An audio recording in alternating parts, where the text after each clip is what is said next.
How to not be nervous as a new yoga teacher.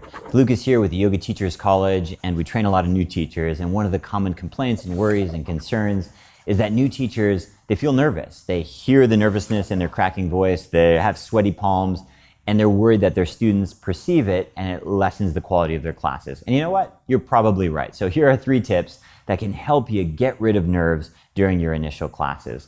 My first tip is start telling students what to do before the class even begins. It'll help you to establish authority, and it'll help you to respect yourselves and your students to respect you as well. Simple things that I like to do is when I walk into a room is ask a student to move their bag, ask the student to move their mat a little this way, a little that way. It'll help you get in the habit of talking to a student, giving them instructions, and them complying. It's a funny little thing, but it'll really help you to gain confidence.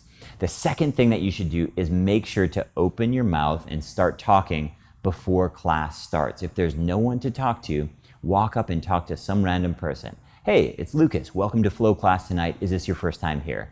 Get your mouth moving so that the jitters and the shakes start to come out. The third thing, which should actually be the first thing, is you need to prepare. There's this really common trend in yoga teaching where teachers read the energy of the room. They walk into a studio and they somehow think that they can intuitively feel what's going on in the room.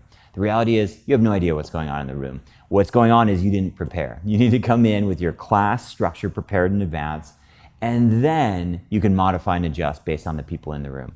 You might come in with a very strong class and then find out that 2 of your students have a back or a knee problem and you need to adjust. This is fine, but you need to come in with a plan in advance. If you come in and you're improvising, this is the quickest way to lose your confidence. It's the quickest way for your voice to shake. It's the quickest way for you to lose authority with your students.